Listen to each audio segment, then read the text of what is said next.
Hey everybody, thanks for joining me. Evan J. Thomas here with the Better Listen Up with Evan J. Thomas Show. In today's show, we have Joey Arena of the band Outlier. He's going to be joining me here in a moment, so stick right here for a brand new episode.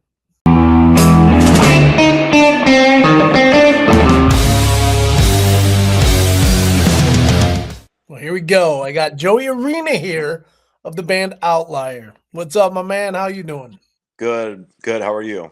I'm doing well. So you're out in Rochester, New York, is what you just told me. I'm in Chicago, hmm and football frenzy's going on right now with a lot of football signings. Are you into any sports outside of your music that you like? Oh yeah, man. The it's been a wild day of free agency, 2 days so far. It's been Yes. really interesting. Um, I am from New York, but I am not any. I do not. I'm not a fan of any New York team. I am a Pittsburgh Steelers fan through and through.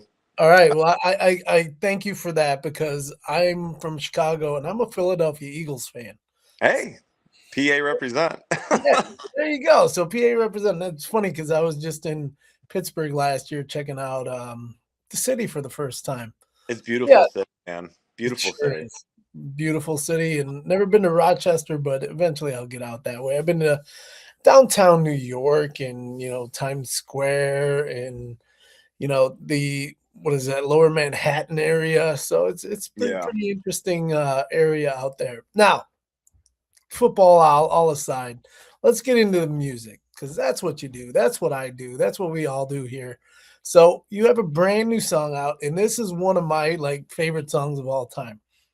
Cypress Hill, rock superstar. You got Sendog from Cypress Hill to do this along with Hyro the Hero. I gotta ask you how this all came about because there's got to be some back channels that people kind of need would like to know about on how this all came about. Yeah. It's so there it was an easy connection. It's not honestly a really incredible story, as much as you think it Or would be. okay. But it's awesome in a sense of how organic it all came together, I guess. So um me and Sen have a mutual friend. He connected us, and he really just pitched the song to him, and Sen was just on board. It was pretty easy, um, to convince him. And then Hyro comes from a shared um, that came through my producer, and that was the connection. We were going through somebody else, like we were trying to find somebody who would be that third vocal, and we were going through a lot of names, man. And but once we wrote it and the energy of the part, we felt that Hyro was really the best person to He approach. brings the energy, so you don't have to worry about that part. Bro, he is an very underrated artist, man. And I know. and Hyro deserves a lot more attention than he gets. His stage presence is phenomenal. His energy is contagious.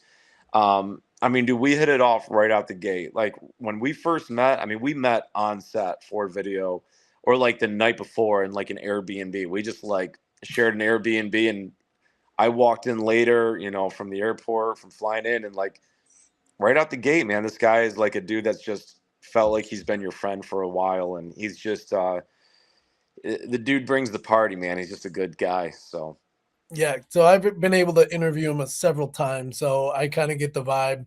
well, I've there you seen go. him live a couple times too, so you're exactly right. He brings it, he brings the party, he brings the vibe. The rest of his crew, the rest of his band also is a lot of fun to kinda hang around with as well. So Absolutely. those guys are just exciting to be with. So when he brings that energy to the video and everything, I saw that obviously Sendog was in the video as well, and I read that he's got to stay in there for a bit, basically all day, spent time with you guys, and even came up with ideas. So, what all did he throw at you guys in terms of ideas for the video? So he, I don't know if he like really necessarily threw ideas per se, but he was, uh, again, we originally, again, given Sen's status, not really knowing Sen that well. I didn't want to inconvenience him a lot. You know what I'm saying? I knew he could be doing probably better things with his time and his day. So the way we did it was just kind of like, hey, would you be willing to, to be in the video? And there was like just a mild stipulation of doing so. And it was just kind of like, cool, can we get you just for one location, even though we plan on shooting a few? Yeah, that's cool. Let's do that. So we set it up as to a specific time that sun would be rolling up, just so he wasn't standing waiting while, production and set is being set up and all that. Like um, I think because he saw the playback, he goes, well, shoot, let's go. You guys want to shoot more? We can shoot more. So I think he saw and he goes, oh, this is serious. Like they're putting some stuff into this. And, so we, the scene with the three of us at the top of like this, like I call it like a mini mountain out in like Red Rocks. We got him walking up a hill. It's hot, man. It's like early fall. Like it's early September as we're shooting this. So Okay. it's still hot. It's still hot out there. And poor guy's sweating. We're going up a hill and he's just down for the cause. And he goes, all right, is that good? You need anything else? But he was kind of like pointing where, like he's like, yo, this is your song, get in the front. Like, so things of that. And you could just tell, man, he's just a pro, man. You could just tell a guy like him, he's a seasoned vet. He knows how to look on camera, where to go, how to, he just gets it. He's a professional without a doubt. Yeah, and like you said, you got rock superstar, legendary dude right there to kinda play off of and just ask questions if you need to. And you've been in this game for a while now, so you kinda know how things go. When you put together a video, I like how aesthetically pleasing and lit up it is. Do you kinda have an idea going into doing a video shoot for the song for each song that you do, or do you kinda just collaborate with people on how this all comes together? Yeah, so I usually come up with the majority of our ideas with music videos. I want to write film one day. I want to. Rob Zombie's kind of living out my dream. That's like my Yeah, goal. yep, Um, so I try to do with what we can. You got average 3 minutes 30 seconds. So you're trying to cram as much storyline as possible. Um, I'm not too fond of just like the performance aspect of like just a performance piece of a music video.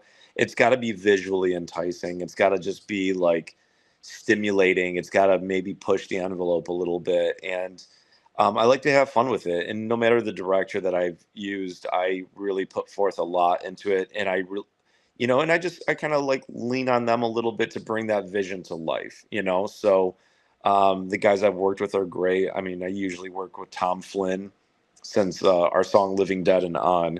And Tom and I have a good relationship. I bring a lot of stuff to the table and he'll kind of like help organize some of my thoughts or just kind of go, we should go practical effects with this or we'll go CGI with that. And, try to work within a budget. And that's the other thing too, is I'm a big fan of like all horror.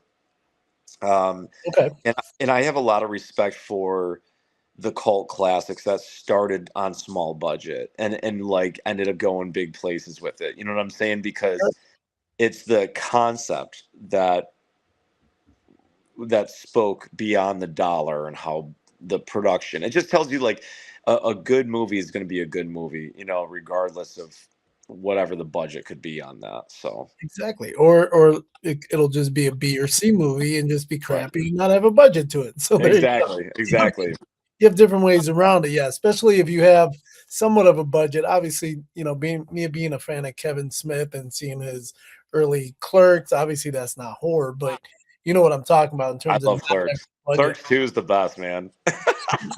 Clerks 2 is amazing, but The the best. first one for sure, obviously, that one Oh takes it yeah. for me, but, yeah, not having a budget and going into this. So, getting into the budget about doing things, I find out I'm a music publicist, I run a magazine, I run a record label, so what I find is obviously money kind of drives the music industry, even as a up and coming band or even established band. What do you find Sure. is the most hardest thing to kind of come up with in terms of getting that budget together just to be able to do everything you're doing, the recording, the videos, the touring? Where does this all kind of work out for you in terms of getting all that done? Um, so I'm a business guy, and I try to so I build a lot of relationships. I'm a kind of like a loyalist to a fault. Um, I've released on labels in the past, and I kind of just know the inner workings, the important pieces of a label. Mhm. And labels can be beneficial for sure, but there are labels that are some of them are just credit cards with high interest rate, like 50%. So it's kind of like I can make a dollar go a long way is kind of what it is. Like I've built some sets for previous music videos in the past, like literally got in the day before, and I'm like, building walls and painting them and putting them up, and like Wow. to save like thousands of dollars and stuff. Um, so like I will get my hands dirty on the set design. I will get my hands dirty, whatever it is to help save a dollar. Um, and to help everybody, but where the team that I'm working with or whoever we are hiring out is still also happy because it is a business at the end of the day, and I don't want them to feel shortchanged by any means. So I always respect whatever they, put out as far as what they can, this is what I can do for you type of thing. But I think loyalty is really how you build those relationships, and when you get loyalty out of it, that you get a returning client. You know what I'm saying? Yeah. And if anybody I work with, if they're smart business people, they'll make more money in the long haul on me. You know what I'm saying?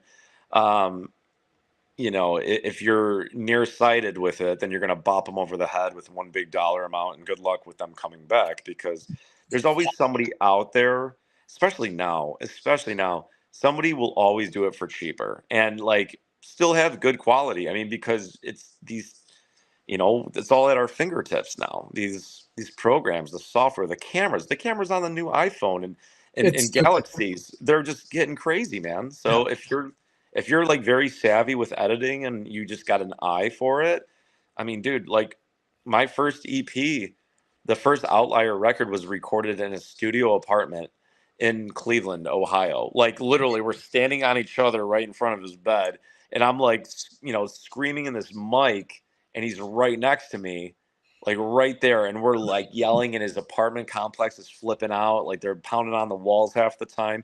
But like, and at that time when that was being done, the production was so good on it, and I remember him mixing on a pair of Skull Candies.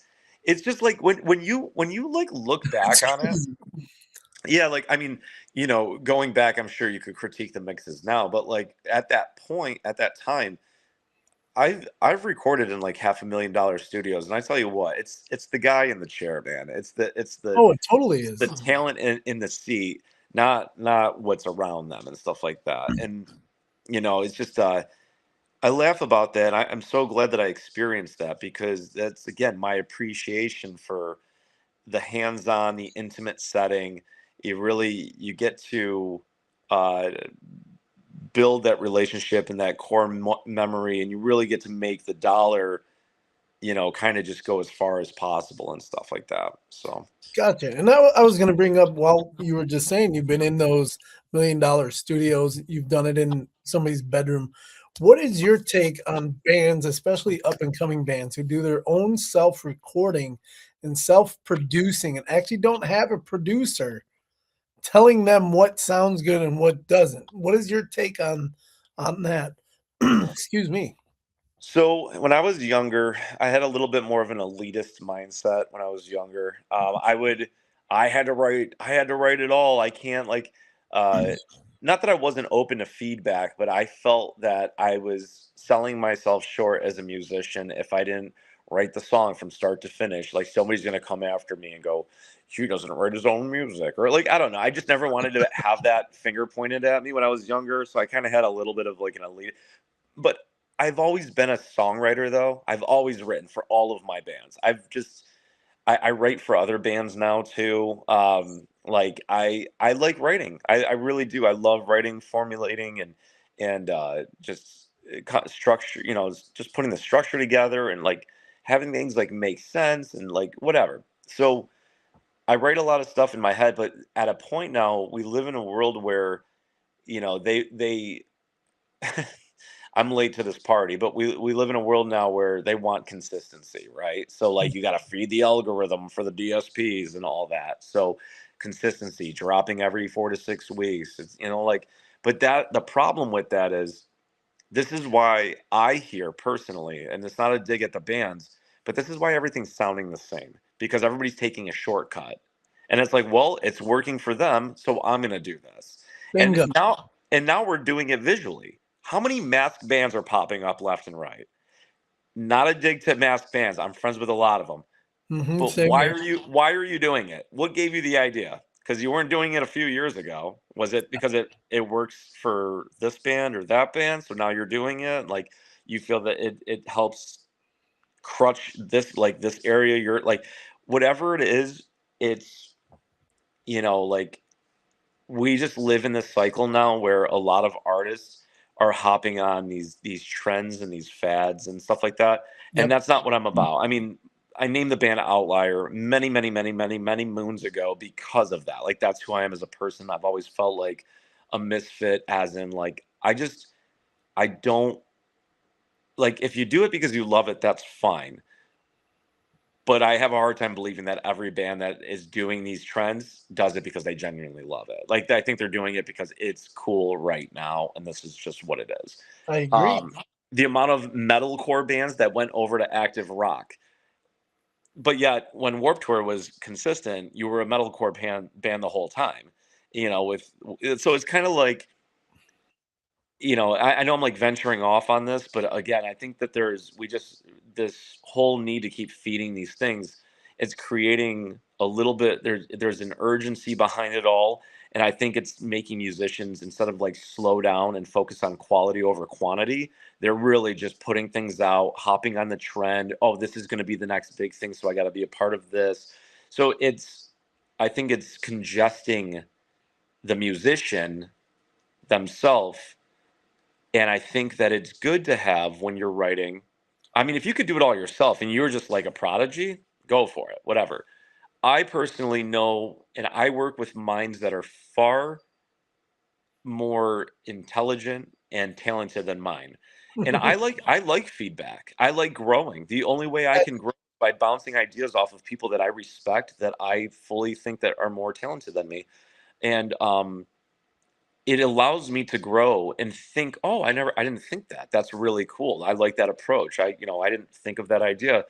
And music is art, and art is never complete, but you have to get the song out. So eventually it has to get to a place of good, like good enough. You know what I'm saying? And that's only on you to like do that.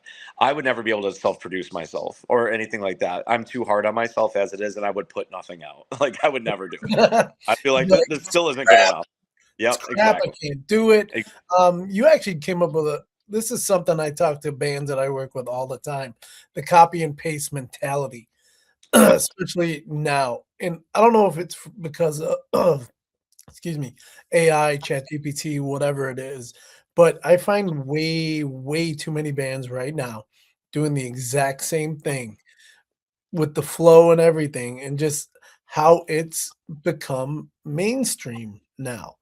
So I still want bands that I work with that are creative, that actually are away from that and Right. kind of get that. So where do you see, especially with how AI is kind of coming up and taking over a lot of stuff? I even wrote an article for my magazine. AI will never take over human music, just because the fact that when you're live or when you're doing this, it's all about passion and the personality that's backing it. So when you see people doing this AI music and whatnot, how do you see that progressing into the future? Would you use it as a tool, or how would you, or you just don't even care about using it at all? Um. So I know it's I, a many I layered question there. So No, no, no, no. I think people who create artificial bands, period, that have no musical talent whatsoever or are very novice, and instead of trying to be better at their craft and like really just, building their talent and, growing in that space, if you fully lean on it, then yeah, I mean, if you could look at yourself in the mirror, then excuse my French, you're a sociopath. But Yeah, like, where you're you're good. okay. But like, I think that like, if you can lie to yourself and you're okay with that, you're a special case of, I don't know, that like, it's almost like sociopathic to me. So like, it's you believe your own bullshit, so but I do believe that there's a gray area for everything, you know what I'm saying? Can it be used as a tool? Sure. Have I used it personally? No. But have I, when my producer and I say, like, I have one in Chicago or I have one in Nashville, like I have guys that I co-write with like all over the country, and they may not be vocalists, so they will sing a low octave of it, and they might run it through AI to kick it up like a high octave, like I hear you going Ah, like this. So if we write the vocals out and they lay a scratch and they use AI to just manipulate it like that, I mean, we're not releasing it like that, but it's a tool at that point. You know what I'm saying? exactly. So do I think that that's cheating? No, because I'm doing the work. I'm tracking the vocal. Like the vocal is mine. It will be my emotion, my character, my imperfections. It will be me. Um, can it help get the idea across? And yeah, for sure. But as far as these AI artists, I mean, first off, shame on the DSPs that are doing that, honestly, and refunneling their own money. That's got to be some sort of fraudulent thing that I don't know about yet, but it's got to be some sort of like self laundering scheme or like front. I'm sure there's a gray area for that. It could be legal. It also could be illegal. I don't know where that is, but it's weird that you're like creating it, releasing it, paying yourself back out of the money you get from advertisements. It's Yeah, just it's dirty. It's a dirty thing to do. And it just also tells you that they don't really care about the musicianship. They don't care about the musician who exactly. spends all their dollar, that sacrifices everything and like literally is pouring themselves into their music, praying just to get it out there for people to hear it. But meanwhile, they'll expedite and manipulate their own algorithm to push their AI, artists. And then, oh, they got like 1 million monthly listeners. No shit. When you control the system, the economy of it all, you can Exactly. bump it up. It's like that's not impressive. And then we already know people are easily manipulated, no matter what it is. So like they're gonna, oh, this is cool. Yeah, like I hear like, especially on TikTok, you'll see these girls like, like guys, like they're doing it to like they're singing this AI music, and I'm like, there's no emotion. The lyrics barely like Exactly. and I'm like, what are we There's no doing? story. There's no human element to the story. It's baseless. And if somebody's gonna go out there and sing it live, it's like Milli Vanilli, just That's it. mouthing words. I mean, That's it's it. exactly that. So I'm not gonna lie. People who do it need, they like, not people who that like the people that sing it emotionally on TikTok. I'm not saying that, but any artist who does it, they need to get decked in the face. It's just simple as that. Like you need to get humbled out. You need to like get your computer removed and maybe even searched. You might even be a creep at that point. Like, just come on, dude, stop. Like, just stay in your lane, find a different talent. Like, it's just like, I don't know, man. I'm not fond of that. It's removing the emotional element that everybody like, that your fans will latch onto. My most vulnerable, exactly. when I learn to become more vulnerable and write more from the heart stuff, I found more fans really relating to my stuff more. That you'll never get from AI. AI lyrics are just terrible as it is. It's like a literally like, Basic. dude, basic, and it's like cat, bat, like that. The rhymes are just so generic. Like, it's just terrible. Like, how can you relate to any of it? But it's like, but it's mimicking these vocalists, like the dude from Architects, or Chris Motionless, or like it's mimicking these guys that can already do these vocal these vocal characters that these people are like, oh, I feel that when you sing it. Like, go listen to these bands. They all have these They have songs. exactly Like, that. Yeah, because I just had a conversation last week with the band Lilac. I don't know if you know who they are, or if you've ever met them. Uh, oh, I know they're Reese and Oscar. the drummer. I know that. Well, I know the drummer that just filled in for them, Lee. Okay. So we Okay. had a conversation, and we really didn't talk about the AI thing, but it was about their growing up and like how their lyrics and their songwriting is their experiences. And they had some horrific experiences. You can't fake that shit. Right. So, and that's Right. how you bring in fans too. So, just last night, I was out and I saw The Funeral Portrait, I Prevail, and 3 Days Grace. And Nice. all three of those bands have just different personalities that come out. Yep. And to be able to be a fan of them, you kind of have to engage with them too. A couple of my favorite bands of all time, Foo Fighters and Shinedown, they Yep. write to the heart, man. So it's like that's the emotional connection that music has with people. And with AI, it's just bullshit. Yeah. So Yeah. that's kind of how I look at it there.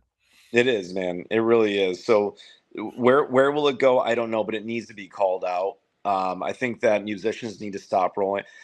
There's a lot of musicians that will roll over belly up, and they did it during Napster, and they're like, oh, making fun of Lars. Yeah, now we're crying because we don't even get a full penny per stream.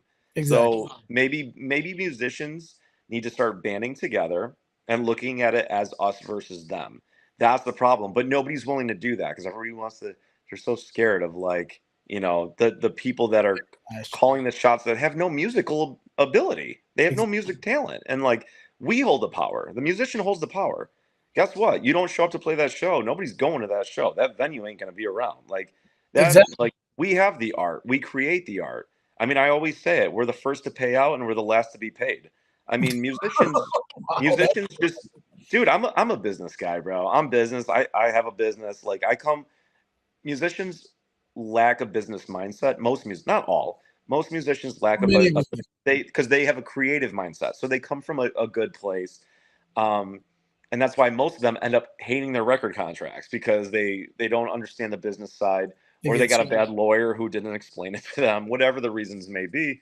But musicians need to start banding together. They need to take their power back, and they need to just understand that, like, yo, we have more control over this than we think. And it's just a matter of us kind of speaking out, and kind of just rebelling a little bit, and whatever that is, whether it's resisting putting it on these platforms, or, like, whatever it is. I mean, if you want to resist certain platforms because you feel that strongly about it, like, and you're making enough money elsewhere, then, like, so be it. But as far as a lot of us growing artists, we'll take what we can get, I guess. But eventually there's got to be a point where you just kind of go, dude, enough's enough, man. Like, if we can't get a penny per stream, like, it's fucked up.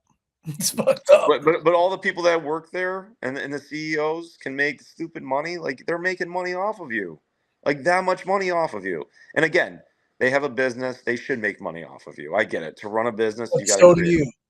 But so do you. That's how you get your longevity out of being a creative mind, and sucks.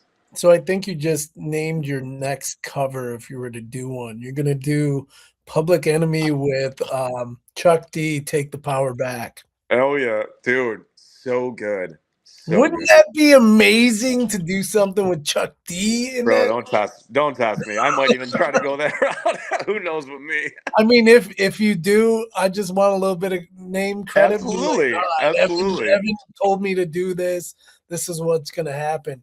Absolutely. You had brought something up a little earlier about relationships with people and said how people do things for cheaper. Yes, they do. But in this industry, we know that cheaper doesn't always mean better. Correct. We also know that cheaper also means some people are just bullshit and will take your money because they're cheaper and Right. will fuck you around regardless. And I hear For this sure. as a publicist all the time. So do you give any advice for people that, kind of have that mentality that they want cheaper, but then they get screwed and then it's like, what do they do? Yeah, so I was speaking more from the visual end of it all, where Yeah, you I can know. actually. But I kind of played off of it. Yeah, So yeah, yeah. No, but you're absolutely right though, because you can sometimes find cheaper publicists. You can find cheaper, like you get these managers that do retainers, and like you could always find something somewhere yep. like that. Um, so yeah, when you can see the director's work, you kind of get an idea what their quality is, and then you go based on that. But so I'm sorry, I want to answer your question again. So what's my advice towards other musicians as far as So what? so basically, I'm just gonna say, do your research. Yeah, That's so kind of the way to do it. I was just gonna say like that right there, that would have been my answer anyways, if this is like a general thing.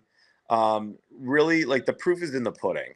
Mhm, There's a lot of people in this industry that they do this so much and they do very little walking.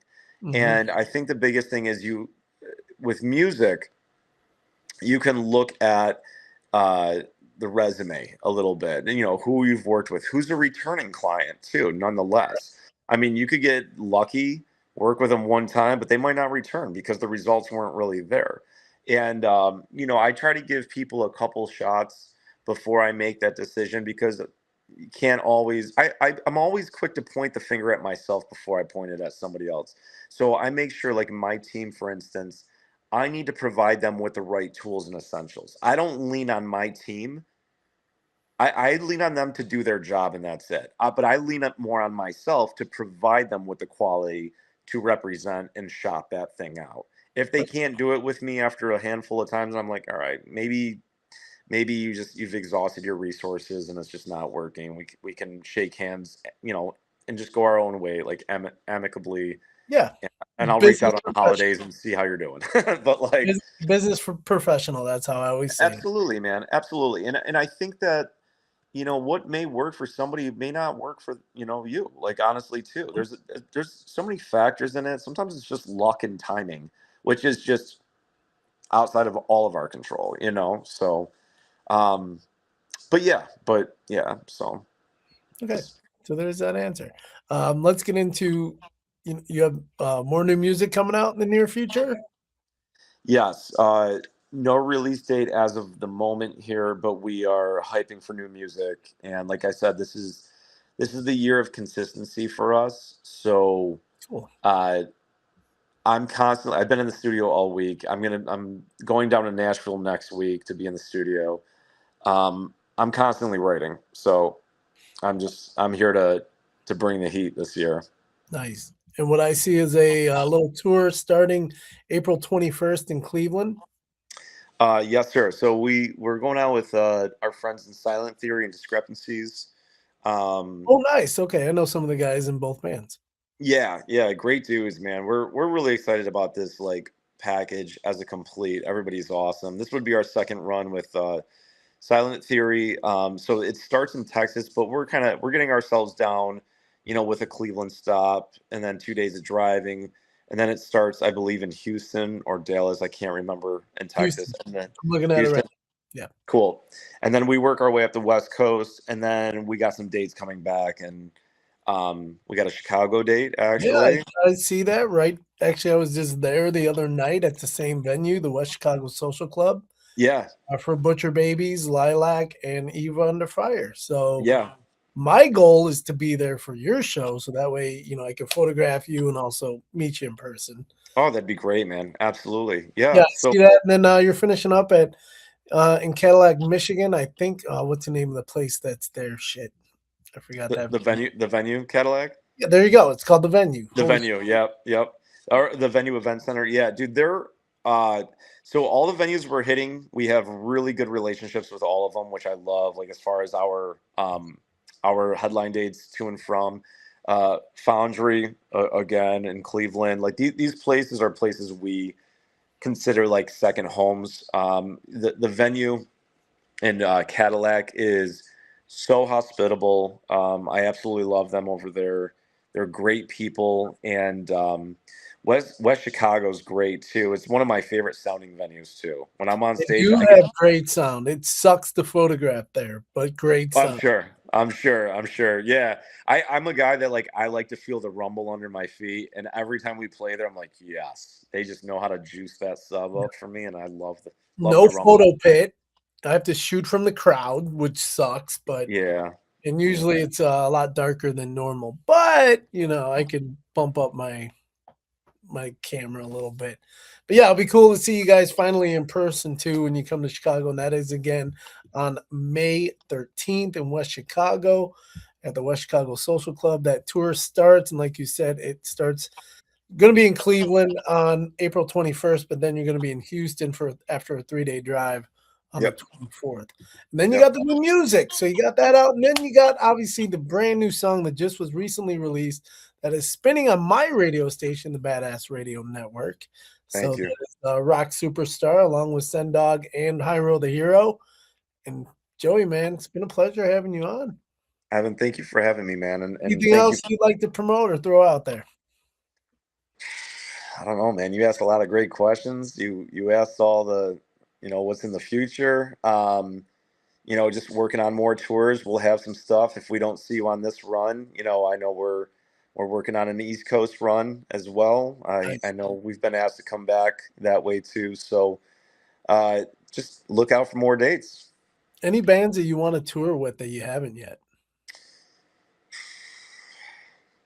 Oh man, how much I time mean, do we there's have? probably a lot, but I mean, like, give me like 2 or 3 right now. Well, I want to I want to legit tour with my friends in Motionless in White. That would be awesome. I mean, we did Apocalypse Fest, which was absolutely fucking amazing. But to go out on the road with them would be sick. I would love to go out with Limp Bizkit. Well, who wouldn't? I mean, and Korn. That's some old school shit. That's my era right there. Dude, the OGs, man.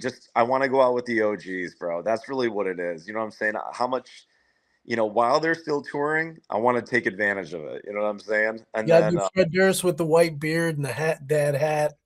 Dude, it would be so rad. It would be so rad. Obviously, my dream tour was, would be Metallica for sure. When Ice Nine went out with Metallica, I text Spencer immediately. I'm like, bro, you're like literally living out my dream tour. And then when it was like them with Bizkit and Metallica, I'm like, oh, that's right. Yeah. Like, what the fuck, man? So I was like, I was really, really stoked for him on that. Hopefully Spencer at least hooked you up with some tickets or something. I couldn't go on the date, dude. I was touring, and I think that run. There was one of the runs where it was not near me, and I was already out on the road, which sucks. But I enjoyed it from afar. It was dope seeing them do that, and it was. What's more dope is that Metallica did that. You know what I'm saying? Metallica took out a band like that instead of like. I mean, the amount of gatekeeping that it like goes on. Them doing that makes Metallica. I mean, they're already one of my favorite bands. That makes me love them even more because of it all. If you think about it, the shit that I think Metallica and Fred went through back in the early 2000s, and they kind of make amends and have them on that tour. Yeah. That's shit. I forgot about that. Wow. I mean, Fred used to talk shit about Metallica and the whole Napster thing because they were into Napster and they weren't. So, I remember what was it? Lars rolling his eyes at one of the, I think it was an MTV Movie Awards back in 2000 or something like that. I'm dating myself. I know I am. Sure. That's fine. But yeah, the fact, like you said, the gatekeeping is there, but they let this happen. So that was awesome. Right. So there you go. So you have Metallica, obviously Motionless in White, Limp Bizkit, Korn.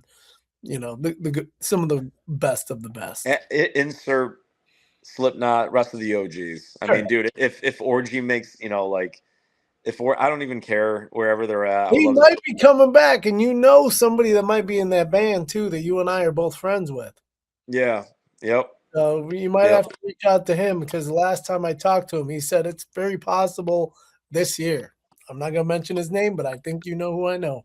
I think I know who you're talking about. Yeah, man. Power Man 5000, bro. All that shit. I grew up on all that shit, man. So like all of that. I love when Rob Zombie took Power Man out. You know what I'm saying? Like it was cool to see. But it's his brother too. I know, and I feel like it was a little long overdue. So it was cool Yeah, to see it finally happen. You know what I mean? Because Power Man kept trucking, and yeah, they you know, did.